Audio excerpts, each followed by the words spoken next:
Fala pessoal, sejam bem-vindos ao podcast Cara dos Esportes. Gabriel Martins aqui para mais um episódio sobre NBA. Programa de hoje falaremos sobre Jogo 7, chegou ao fim a série entre Denver Nuggets e Oklahoma City Thunder. O Thunder atropelou o Denver Nuggets nesse jogo decisivo que... Três jogos 7 bem ruins até agora nos playoffs da NBA, mas em geral os playoffs são muito legais. A gente vai fazer um preview das finais de conferência, tanto do leste quanto do oeste. Vamos falar também sobre o futuro do Denver Nuggets também, agora seguindo em frente. É um time que precisa de mudanças. Aqui comigo hoje, fazendo o seu retorno triunfal ao podcast, o meu amigo Matheus Oliveira, que vocês conhecem lá no Twitter como Brooklyn Guy, o maior zicador do Twitter brasileiro. Deu até alguma zica aqui, técnica, antes da gente começar a gravar. A gente tá aqui na live também, mas foi culpa minha, não foi culpa dele. Matheus, seja bem-vindo mais uma vez ao podcast Cara dos Esportes. Vamos entrar logo no jogo 7, que primeiro quarto parecia que ia ser aquela coisa da experiência contando. O Denver Nuggets começou muito bem, mas aí a defesa do Oklahoma City Thunder atropelou tudo. Os Nuggets parecia que não conseguiu botar a bola no chão pra quicar a bola, né? Sempre apareceu Caruso, Dort, Cason Wallace e tal. E aí o Thunder veio como uma tsunami e atropelou 125-93. Te surpreendeu esse jogo 7? Salve pessoal, salve Gabriel. Então, mano, falar pra ti, eu realmente esperava uma coisa melhor ali no início do jogo, né? Eu achava que ia ser um jogo mais disputado. E pelo início que o jogo tava tendo ali, eu achei que o Nuggets ia falar um atropelo, cara, alguma coisa desse tipo, pela falta de experiência ali, né? Mas de repente, cara, acho que acabou o primeiro quarto ali, deu uma reviravolta muito grande, não. O que sim, implementou um ritmo na defesa, cara, que eu acho que o Denver Nuggets não esperava. Obviamente eles fizeram ali algumas mudanças, né? Eu acho que a mudança de tirar o Hartenstein ali foi muito inteligente, mudou completamente o jogo. E, cara, Caruso, Cason Wallace são jogadores de uma estatura não muito alta comparado ao Jokic, né? Que o Jokic é muito mais alto. Mas fizeram um trabalho muito sujo, cara. E limitar o Jokic sempre vai ser a chave de sucesso para ir contra o Denver Nuggets, né, cara? Porque ele faz de tudo. Entende? Ele vai terminar ali sempre com os números dele, mas quanto mais tu tranca ele, menos o jogo do Denver Nuggets flui. Foi o que aconteceu hoje, foi uma massa depois do primeiro quarto ali. Não teve mais jogo. Foi uma decisão ousada do Oklahoma City Thunder, que eu sinto que eles já vem fazendo isso em alguns jogos, né? Mas eu acho que eles meio que abraçaram definitivamente essa defesa do Alex Caruso, seu defensor primário do Jokic, né? Que é um negócio bizarro, porque eu tava... O Caruso tem tipo 1,90m, o Jokic tem tipo 2,10m, né? Então é uma diferença muito grande, só que o Caruso é muito forte, ele é tipo um hidrante ali, e quando o Jokic chegava próximo à cesta e tentava girar, vinha a dobra, né? Vinha um monte de gente pra cima dele. E se ele tenta colocar a bola no chão mais ali perto da linha de 3 pontos, que é o que ele gosta de fazer, né? De armar o time e tal, aí ele não tinha chance, porque o Caruso tem as mãos muito rápidas e nessa os Nuggets cometeram muitos turnovers, né? E eu achei que um baita de um achado ali do Mark Daigneault, né? Claro que não tem outro time com esse material humano, não tem outro Alex Caruso, né, pra fazer isso. Mas eu achei que foi uma alternativa muito ousada, né, Matheus? Porque você colocar um alarmador pra marcar o Jokic, confiando que a sua defesa vai estar sempre ali ajuda no lado certo, quando o Jokic gira para um lado, gira para o outro, e para você conseguir viver com esses lineups menores que você citou, eu achei que foi uma decisão muito ousada que deu muito certo.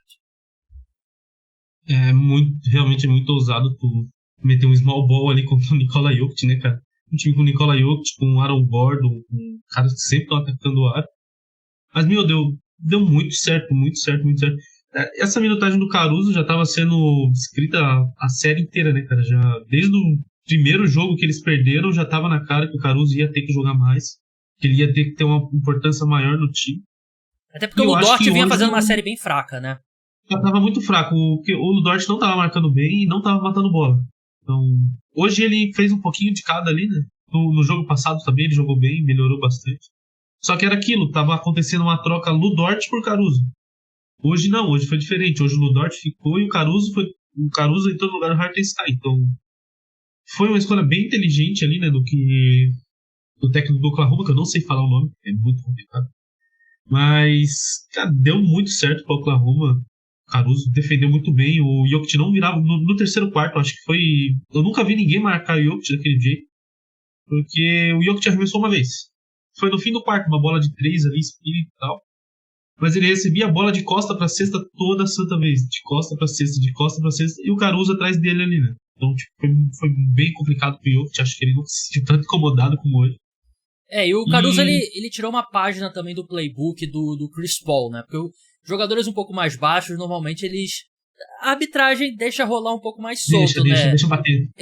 E o Chris Paul, ele sempre fez ao longo da carreira um negócio que é bem inteligente, que ele já começa desde cedo sentar a porrada, porque ele pensa assim, a arbitragem não vai marcar falta toda vez, então ele já estabelece uma linha bem alta, média, que aí a arbitragem deixa rolar. E vamos ser bem sinceros, o Caruso, não é pra tirar mérito dele, fez uma grande defesa, mas ele tava descendo a porrada no Jokic. É que hoje ele abusou do jogo, né, cara? Ele soube usar a arbitragem pro lado dele. Não que eu li bastante coisa no Twitter de torcedor do Nuggets, principalmente fora do Brasil, reclamando que, nossa, as faltas não sei o que, mas, cara, isso aí é muito comum no jogo, não marcam, não vão marcar. Ainda mais no jogo 7. Se você for olhar lance por lance, o Caruso fez 15 faltas no Jokic, mas, cara, não vão marcar isso aí tá no jogo faz muito, muito tempo. Então, ele aproveitou, ele se tocou nisso, o técnico se tocou nisso, colocou o Caruso na cola do Jokic. O Jokic atravessava a quadra, o Caruso já tava lá, já, cara. Então, ele aproveitou bem e fez, executou muito bem. Tirou muito o timing do ataque dos Nuggets, né? Porque tem muito lance que o Jokic traz a bola da defesa pro ataque. Ele sempre inicia o ataque. Só que com o Caruso na cola dele, você tirava todo o timing do ataque dos Nuggets, né? Porque até a bola chegar na mão do Jokic numa posição dele, enfim, iniciar o ataque, era tipo 14 segundos no relógio, 12 segundos no relógio de posse, né? Então realmente foi um trabalho muito bom. Outro ponto específico, antes de falar do futuro dos Nuggets, eu quero falar do futuro dos Nuggets, depois fazer um preview das finais de conferência. Jalen Williams jogou bem. Ele que teve uma série difícil. O jogo bom dele foi o jogo 4. Não lembro qual foi o jogo bom dele. Teve um jogo bom na série, mas não vinha fazendo uma série muito boa no geral. Dessa vez ele apareceu, 24 pontos, 5 rebotes, 7 assistências, 10 de 17, defesa em alto nível, né? E era aquilo que todo mundo falou ao longo do ano, né? Que o que ia definir meio que o teto desse time do Thunder, o quão longe esse time do Thunder chegaria, era o Jalen Williams. Porque o Shai, a gente sabe quem é o Shai. Ele precisa de uma segunda opção. E nem sempre o Jalen Williams... Quer dizer, na maioria das vezes nos playoffs o Jalen Williams não tem mostrado a capacidade para ser esse cara. Nesse domingo ele mostrou. Mostrou, então... Eu acho que depois do primeiro round que ele fez, que a gente pode falar, tipo assim, no primeiro round ele foi o melhor jogador do OKC ali. Óbvio que o Memphis Grizzlies também não apresentou muito poder de fogo ali, foi uma série difícil e tal. Mas nesse segundo round ele tava devendo bastante. Foi no jogo 3 que ele fez ali 30 e poucos pontos, que no quarto era só ele sozinho contra o Denver Nuggets inteiro. Mas ele tava precisando desse jogo. Eu acho que de segunda opção, talvez ele não é a melhor da liga, né? Mas ele é um jogador polivalente, ele defende e ataca bem. Só que falta confiança, falta escolher melhor o arremesso, e acho que hoje teve tudo disso. Contando também, óbvio, igual a gente falou, foi muito... A defesa do OKC foi muito boa em cima do Jokic e gerou muito turnover. Então, Jalen Williams ele aproveitou bastante isso, teve muito contra-ataque, muito lance sozinho, muita dunk ali. E, cara, eu espero que depois dessa série ele amadureça. Eu acho que o elenco inteiro do OKC ele amadureceu bastante depois dessa série. E ele era quem mais precisava, né? Então, essa série ajudou bastante. Óbvio, ele não pode repetir uma série ruim dessa de novo, porque, cara, vai ficar muita coisa. A margem de erro seguindo em frente vai ficando cada vez menor. Olha, é um Denver Nuggets com muito problema. Tipo, o Michael Porter machucado, o Westbrook tava com a mão machucada, o Jokic ali tava saudável, de boa, então e tal. O Jamal Murray ficou doente, o Aaron Gordon se machucou no jogo 7, que não interfere o 3-3 de antes. Mas é uma série que foi para muitos jogos contra o time mais fraco, muito por conta dele. Então, ele saiu devendo, mas acredito que ele vai dar uma opção. E méritos para Aaron Gordon, né? Que partida corajosa Incrível. dele, né? Ele tava muito ferrado. Ele não tava conseguindo correr, cara, mas ele ganhou o rebote de todo mundo. Ele tava ganhando rebote no meio de quatro jogadores do OKC ali na defesa, tanto ofensivo como defensivo. Matou as bolinhas de 3 dele, fez o one-one, fez o que pôde, cara. Eu acho que hoje não tinha o que ele fazer melhor, ele fez mais do que era esperado ainda, porque não era pra ele fazer isso. Sim, e é uma pena ele ter se machucado, porque ele vinha sendo o segundo melhor jogador do Denver Nuggets nos playoffs, né? E eu acho que os Nuggets foram tão longe, mais longe do que... Assim, a maioria das pessoas apostava em Clippers, né? Na primeira rodada dos playoffs, que não contava com a torcida do Matheus, né? Pro Los Angeles Clippers. E ninguém apostava que o Denver deveria 7 jogos, né? E eu acho que foi muito por causa do Aaron Gordon. Porque o Michael Porter Jr. e o Jamal Murray foram péssimos, que nos leva aqui ao próximo tópico, que é o futuro do Denver Nuggets. Antes de mandar um alô pro pessoal que tá no chat. Pessoal, deixa like na live, se inscreve no canal. Se quiser mandar uma pergunta, é só mandar aqui o superchat, que aí a gente tá gravando aqui, pro pessoal que tá escutando o podcast, a gente tá gravando ao vivo aqui no YouTube também. Então eu tenho que fazer mais lives, então não deixe de se inscrever no canal. Não deixe de se tornar apoiador também. Tem 2 episódios por semana exclusivos para apoiadores, um de NFL, um de NBA, R$14,90 por mês. E é tudo lá no caradosesportes.com.br, link tá na descrição. É muito importante para manter o podcast Cara dos Esportes no ar. E aí, deixa like, deixa comentário lá no YouTube se você estiver assistindo depois, se inscreve no canal. Se tiver no Spotify, deixa 5 estrelas, que também é importante para o programa. Futuro do Denver Nuggets agora, Matheus. É um time que a gente entrou na temporada, todo mundo sabia que não era um bom elenco. Era um time com muitos problemas. É um time que, desde que foi campeão, a profundidade foi diminuindo. Eu acho que tem alguns pontos positivos, por exemplo, a evolução do Christian Braun. Eu acho que a decisão de abrir mão do KCP na época era questionável. Agora foi uma ótima decisão, porque o KCP teve uma temporada muito fraca com o Orlando Magic, e o Christian Braun se tornou um jogador, na minha opinião, melhor do que o KCP era no último ano, né? Então, em retrospecto, foi uma boa decisão mesmo, mas é um time que, assim, acho que tem 2 caminhos. Um é, vamos melhorar nas margens, o outro é, vamos mexer em Jamal Murray e Michael Porter Jr. E eu não sei qual caminho o Denver Nuggets vai fazer, eu quero saber a sua opinião, porque você olha pro contrato do Jamal Murray, vou pegar aqui o contrato dele, eu não sei vai ficar gordo, hein? Eu não sei os valores exatos, mas eu sei que é um dos piores contratos da NBA. Porque... é o pior custo-benefício, vai virar o pior custo-benefício. Sim, vai começar a valer a extensão agora nessa próxima temporada, né? 50 milhões, 54 milhões, 58 milhões, e aí 28, 29, 62 milhões. É muito salgado. É muito salgado. Será que existe um caminho pro Denver Nuggets sair desse contrato do Jamal Murray? Será que eles deveriam sair desse contrato do Jamal Murray? O que eles fazem com ele, cara? Porque a minha tendência a olhar pra esse contrato do Jamal Murray, esses valores que eu falei, é que é um contrato introcável. Que eu não consigo ver um outro time querendo... Nem que seja tipo... o Jamal Murray por Inspirantes e o Denver coloca uma escolha de primeira rodada. Eu acho que é um contrato muito difícil de você desovar.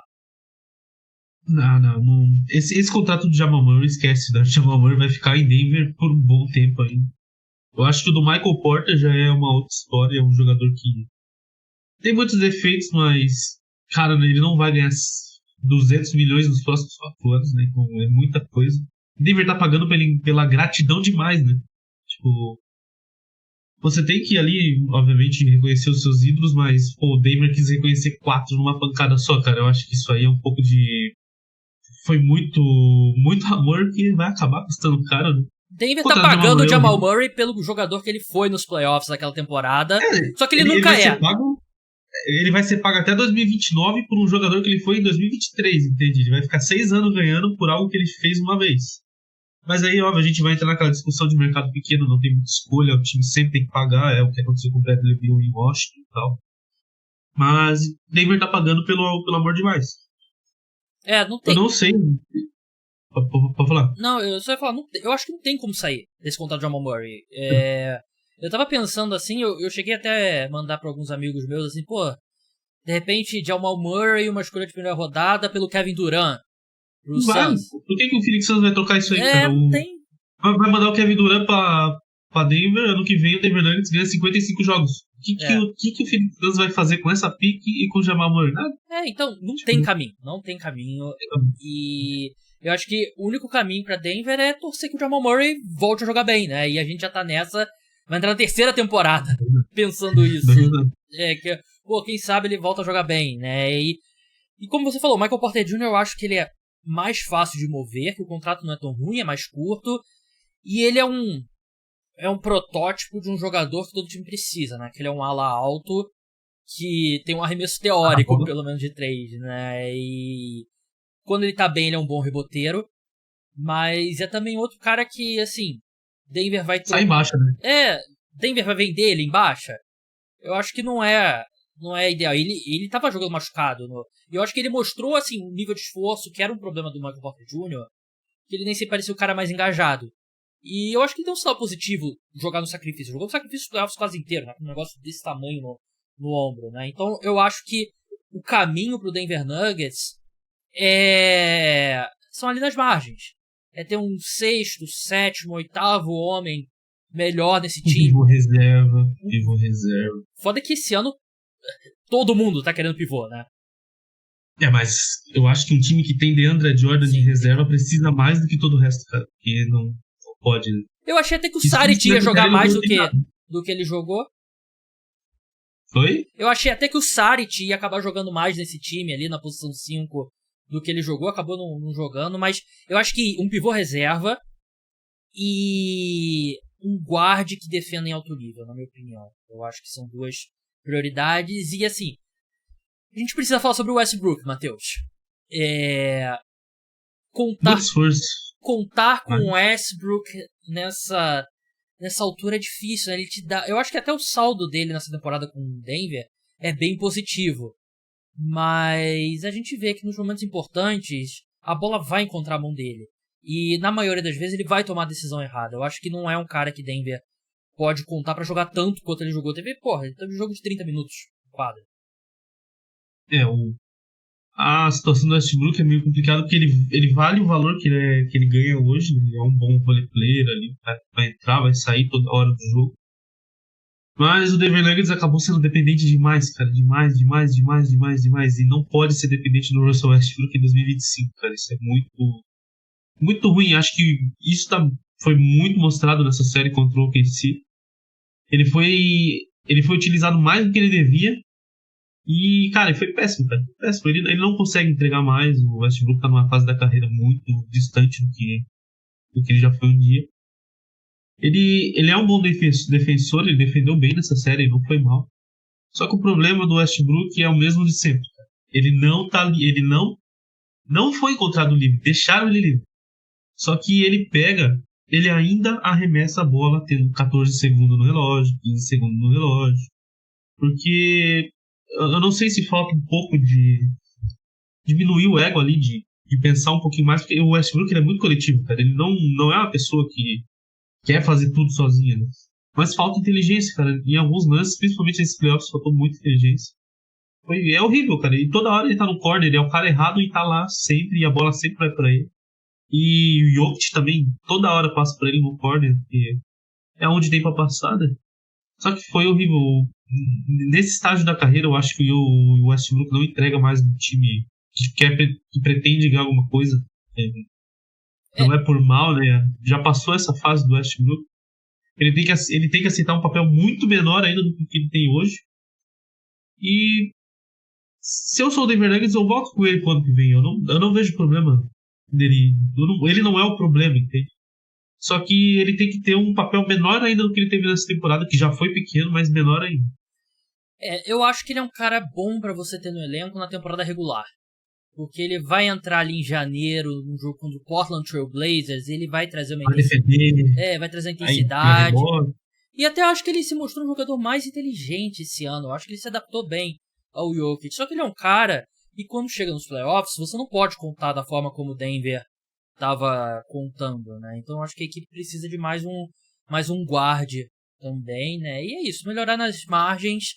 Mas antes da gente falar da final entre Thunder e Timberwolves, você acredita que a gente vai continuar vendo Denver Nuggets ali brigando no Oeste? Ou esse ano já foram além do esperado e a conferência que vai continuar absurdamente difícil? Vai ser complicado eles repetirem esses últimos resultados. Cara, enquanto o Jokic estiver no auge dele, vão brigar. Eu li umas coisas ali no Twitter também de pessoal falando de rebuild, nossa, muita coisa assim, eu acho isso exagerado. O Denver Nuggets foi o quarto da Conferência Oeste ali. Levou o melhor time da NBA, um time de 64 vitórias, 18 derrotas, a um jogo 7, independente das circunstâncias ali, né? São time jovem, se prepara e tal. Mas levou. Tem o melhor jogador do mundo, o time titular não é ruim. O time titular do Denver Nuggets é muito bom, o problema tá no resto. E, cara, eles ainda estão numa situação muito confortável, cara, bem confortável. Tem o Jokic ali, que é o melhor jogador do mundo. Tem o Brown, tem o Aaron Gordon, que é bom, vai voltando que vem do mesmo nível. Tem o Jamal Murray, que a gente falou aqui, que não entrega sempre aquele papel que ele tinha que desempenhar de segundo melhor jogador do time. Mas ele tá ali fazendo seus 20 pontos, vai ganhar muitos jogos, vai perder outros, então, faz parte. Então eu acredito que ano que vem o Denver Nuggets ainda vai continuar muito bom. Mais uns 2 anos aí, pelo menos do auge do Jokic, o time vai ser bem decente. Vai brigar ali. Não sei se vai ser campeão de novo, é muito difícil, o OKC é muito forte, o Timberwolves é muito forte, o Lakers vai vir forte, o San Antonio Spurs daqui a pouco tá chegando, não dá pra esquecer, então tipo, é muita gente, mas eu acho que o Denver Nuggets ainda vai competir bem. Eu concordo, enquanto o Jokic estiver no auge, né, enquanto você tiver o melhor jogador do mundo, você vai ter uma chance, né, e eu não acho que o Jokic fez a melhor série dele contra o Thunder, né, os 5 primeiros jogos ele arremessou muito mal, mas acho que chegar no jogo 7 já é um sinal da genialidade dele. Eu não acho que não tem nenhum outro jogador no mundo que você tira o Jokic, bota esse jogador, que esse time teria feito melhor do que esse Denver Nuggets fez, né? E esse é muito do meu argumento para ter votado no Jokic para MVP, né? E, aliás, parênteses aqui, a NBA não anunciou ainda o prêmio de MVP. Conhecendo o timing da liga, eles vão anunciar amanhã que o Jokic venceu, né? Agora que ele acabou de perder pro Shai Gilgeous-Alexander. Mas, eu acho que o caminho de Denver é continuar competitivo. E precisa acertar esses caras, assim, mais... Sim, um exemplo do meu time. O Pistons acertou uma barganha com o Malik Beasley esse ano. Vai ficar caro o Malik Beasley? Vai ficar caro. Então vai deixar de ser uma barganha. Mas se você olha os times campeões, eles sempre encontram um ou dois desses veteranos que depois do que o time vence o título, ele assina por muito mais em outro time. Tipo que o Bruce Brown foi pro próprio Denver Nuggets, né? E Denver não tá conseguindo encontrar esses caras, né? Não tá conseguindo acertar no draft, né? Peyton Watson e Julian Stroughter precisam mostrar mais, né? Se o Julian Stroughter for o jogador do jogo 6 seguindo em frente, porra, já seria um baita reforço. Falando das finais de conferência agora, começando pela final da Conferência Oeste, Oklahoma City Thunder contra Minnesota Timberwolves. É uma série bem interessante, com dois dos jogadores ali que querem ser a face da liga, né? O Shai Gilgeous-Alexander e o Anthony Edwards. O Timberwolves está descansando há algum tempo, que eu acho que é um ponto bem positivo nesse confronto. O Thunder foi testado, mas é um time que chega inteiro, mesmo assim, porque tem uma profundidade muito grande. Eu anotei alguns pontos aqui na minha pauta, Matheus. O primeiro ponto, que eu acho que é um ponto que me preocupa muito do lado do Minnesota Timberwolves, é iniciar jogadas. É ter o cara ali que carrega a bola. Porque é muito o Anthony Edwards e o Mike Conley. O Mike Conley, veteranaço. O Thunder tem muita gente pra pressionar muito o Mike Conley. Isso eu acho que vai ser um ponto muito importante pro Timberwolves, assim como foi pro Denver Nuggets. Como que você vai conseguir iniciar essas jogadas? Como Julius Randle provavelmente vai ter que agir, vai ter que se envolver um pouco, porque não dá pra imaginar o Mike Conley conseguindo consistentemente iniciar um ataque com o Lu Dort pressionando ele, com o Cason Wallace pressionando ele, com o Alex Caruso pressionando ele. Eu acho que vai ser um jogo que o Minnesota vai ter muita dificuldade para evitar um número alto de turnovers. Cara, eu tô com o pé atrás nessa série, mas acho que o favoritismo, obviamente, é de OKC ali, é um time melhor, né? E realmente vai ser meio complicado tu ver o time do Timberwolves tentando sair pra jogo com a trinca Caruso, Cason Wallace e Lu Dort indo pra cima ali, pressionar na meia quadra já, né, cara? Vai ser muito suscetível de turnover. Mas eu não sei, cara. Essa série pra mim é muito esquisita, porque eu espero, tipo assim, uma visão minha, né? Eu espero uma série menos complicada pra OKC do que foi contra a Denver.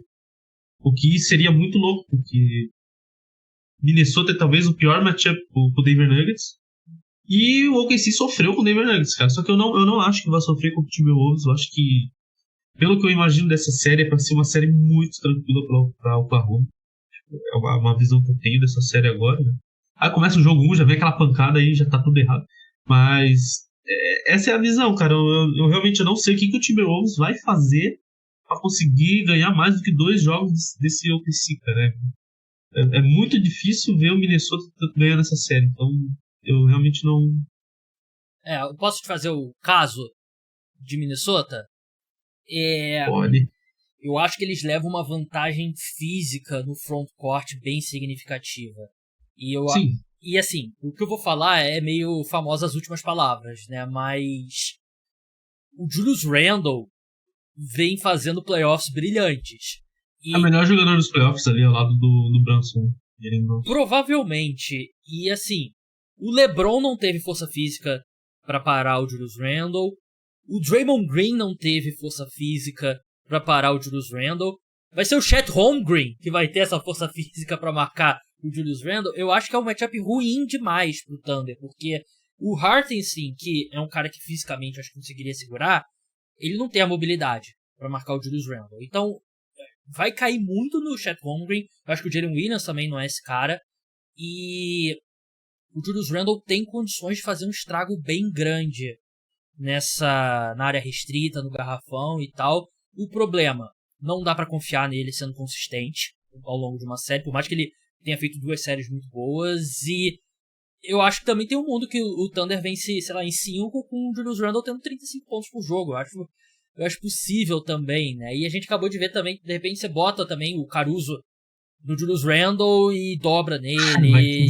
E bota, não deixa ele botar a bola no chão, tenta forçar o turnover e tal. Então eu acho que é o ponto que Minnesota pode fazer alguma coisa contra Oklahoma City.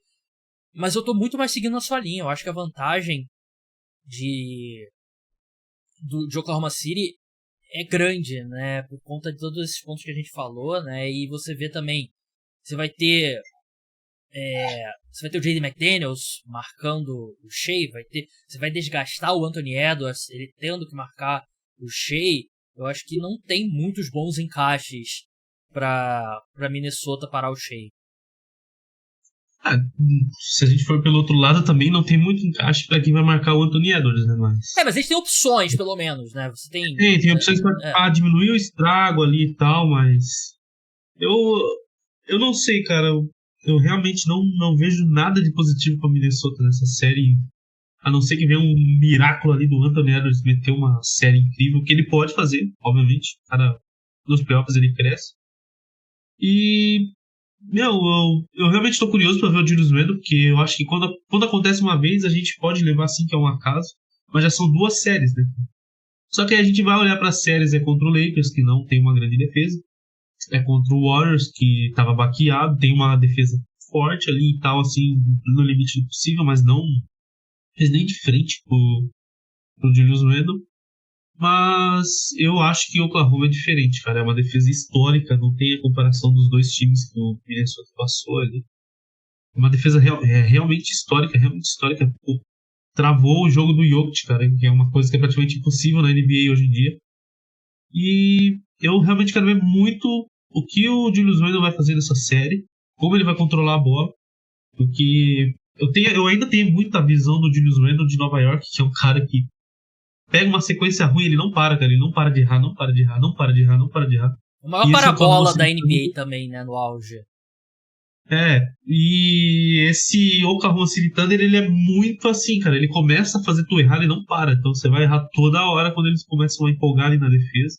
E o Julius Randle é uma máquina quando isso aí acontece. Ele é especial nisso aí. Eu acho que o Wolves, se eles conseguirem, vamos supor que eles consigam vencer a série, eu acho que vão ser jogos de placares altos, né? Porque eu acho que tem uma tendência a pensar desse time do Wolves como uma grande defesa e tal, mas eles são mais um time voltado pro ataque, né, recentemente, né? Eu acho que é uma série, por exemplo, que o Gobert vai jogar pouco, porque a gente sabe que, por mais que o Thunder tenha esse lineup base com o Chet e o Hartenstein, eles gostam de botar lineups menores em quadra, né? Então acho que vai ser um jogo que o Gobert não vai ver muito a quadra e vai ter que ter pontuações altas, porque é como você falou, a defesa do Thunder não é só boa, é historicamente boa. É claro que você vai pegar números de pontos por jogo cedidos, você não vai conseguir comparar com, os Pistons de 2004, que cedia 70 pontos por jogo, que era um basquete completamente diferente, né? Eu acho que o basquete de atualmente, né, da atualidade, o que o Thunder faz acho que é a melhor defesa que você pode imaginar. E, cara, eu vou aqui, peço desculpas pro nosso amigo Rodrigo Barbosa, eu vou de Thunder em 5 jogos aqui. Eu acho que Thunder passou pelo teste que eles precisavam, que foi o teste que eles não conseguiram passar na temporada passada, que foi contra o Dallas Mavericks. Esse ano eles conseguiram. Foi mais difícil do que a gente esperava? Foi. Mas eu acho que é o tipo de série que o time cria casca. Numa série que muita coisa deu errada, ainda assim eles conseguiram vencer. E eu acho que eles chegam mais fortes contra o Minnesota Timberwolves. Eu acho que o Thunder vence em 5 jogos. E você? Eu vou no Thunder em 6, cara. Eu vou colocar mais um joguinho ali pra Minnesota. O time tem poderio ofensivo, igual a gente falou, é uma boa defesa. Não vai ser uma boa defesa para aguentar uma série inteira ali e tal, mas eu acho que acredito que ganha ali 2 joguinhos em casa, porque, meu, é difícil de bater o Timberwolves, não é fácil. Igual eu fiz um post esse tempo atrás, não é mais um azarão, o Minnesota Timberwolves já passou dessa fase de azarão, já é um time de verdade aí. E eu acredito que ganha ali 2 jogos. Eu, pelo que eu imagino da série, vai ganhar 2 joguinhos, vai ser 4-2 para o OKC. Lembrando que no final do podcast, o Matheus vai revelar para qual time ele estará torcendo nessas finais de conferência, né? Então aguarde. E sobre o Wolves, né? Como você falou, acho que o Wolves é um time também que passou por esses estágios de evolução, né? Chegou na final de conferência na temporada passada, esse ano mudou bastante e conseguiu, na reta final da temporada regular, se encontrar. É um time que vem jogando basquete de bom nível. Vamos passar para a final do leste agora. New York Knicks contra Indiana Pacers. Não era uma final de conferência que... Aliás, Thunder e Wolves também não era, mas Thunder pelo menos acho que muita gente tinha, né? A maioria das pessoas tinha como finalista no Oeste. Acho que não... Será que teve alguém que antes da temporada falou, pô, vai ser Pacers e Knicks a final da Conferência Leste? Acho que ninguém. Mas pensando no que a gente viu nos playoffs, chegaram os 2 melhores times da Conferência Leste mesmo, né? No estágio do possível, sim, né? Eu acreditava que a final ia ser a mesma do ano passado, né? Celtics e Pacers. Mudou só ali o Knicks que acabou chegando, né? O Pacers já tá no estágio também, é o mesmo estágio do Timberwolves ali, já não é mais o azarão. É um time que direto montou uma base sólida, principalmente no ataque, cara. O ataque desse time é uma coisa surreal, o ritmo que eles impõem.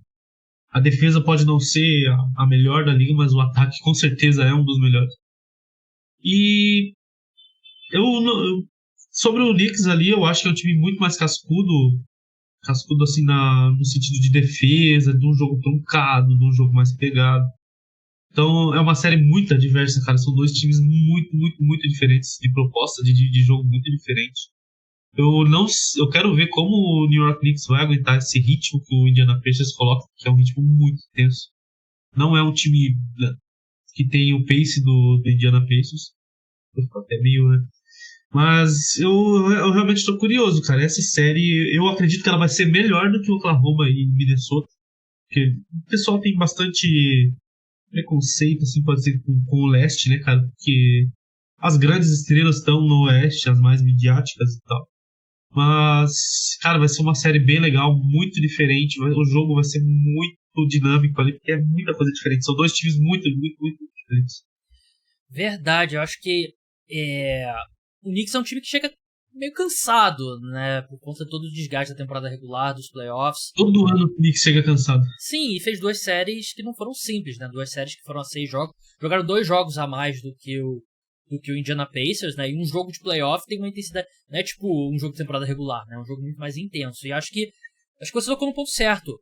A gente vai ver o Pacers correndo muito, botando pressão no aro, botando pressão nos jogadores do New York Knicks para correrem, e o Knicks vai querer desacelerar, vai querer ali o Jalen Brunson tentando criar alguma coisa. Imagino que ele vai ver muita marcação do Nembhard, que é um jogador que eu gosto bastante, né? Acho que, enquanto do lado dos Knicks, eu tô curioso para ver. Imagino que a gente vai ver muito o OG Anunoby no Tyrese Haliburton, né? Porque o OG Anunoby tem sido o cara, né, de marcar esse tipo de jogador. Marcou o Cade Cunningham na primeira rodada dos playoffs. Só que o Pacers tem mais pernas, tem um time mais profundo, né, do que os Knicks, né? Tipo, o Pacers tem, sei lá, tem o TJ McConnell vindo do banco, tem o Obi Toppin vindo do banco, tem o Mathurin, tem esses caras assim que, se tu olha no box score depois e vê que um desses teve 15 pontos, tu não vai ficar surpreso. No Knicks você ficaria surpreso, porque o Miles McBride, que até acho que tem jogado bem, não consegue ser esse cara, e Mitchell Robinson, idem, né? E o Pacers tem 2 caras que trabalham bem ali perto da cesta, que são o Miles Turner e o Pascal Siakam.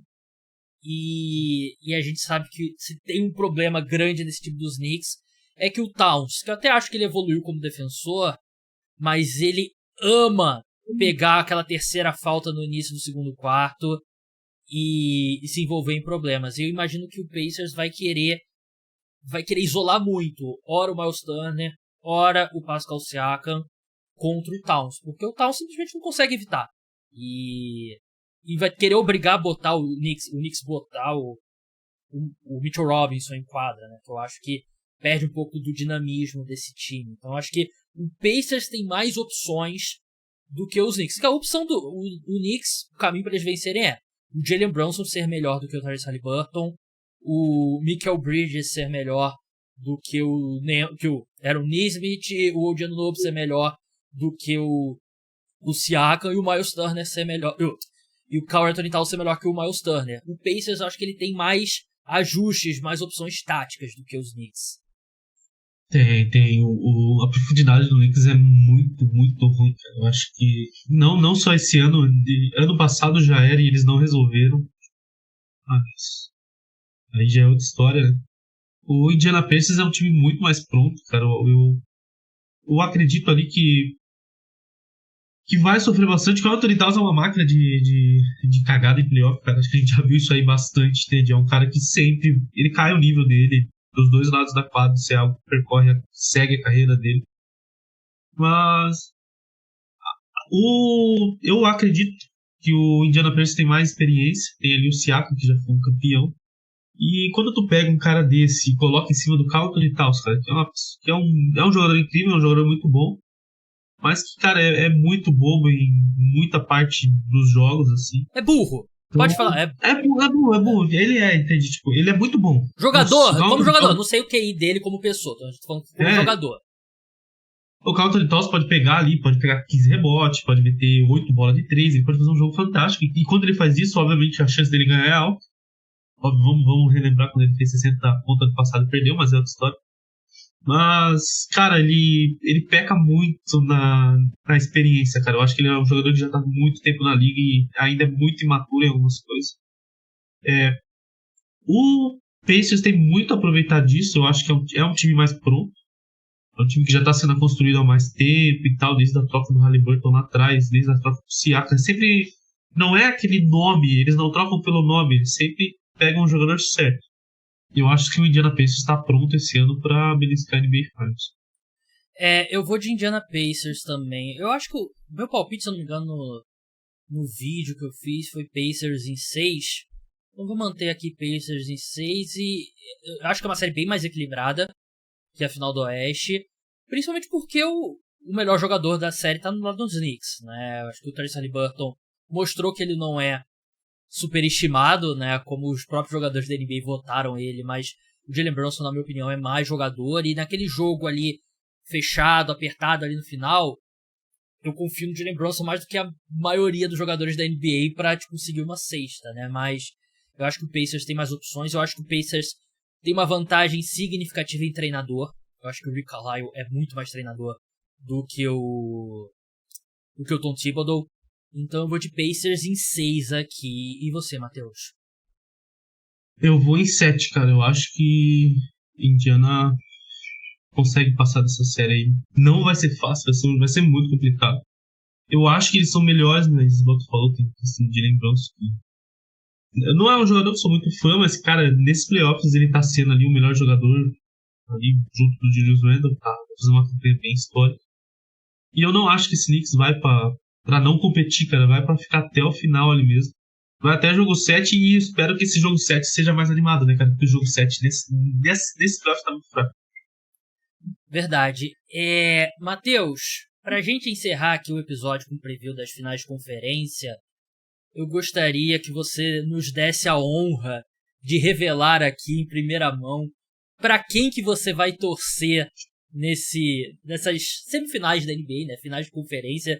Recapitulando, você torceu pro Los Angeles Clippers na primeira rodada dos playoffs, torceu pro Boston Celtics na segunda rodada dos playoffs. Essa foi uma zica histórica, né? Coitado do Jason Tatum.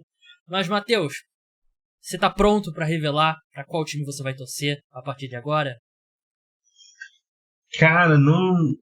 Eu andei pensando muito, né? Eu sempre estudo o próximo time que eu vou pegar ali, porque a gente tem que tem que montar uma base, não é nada na sorte, não é nada na escolha, é na hora.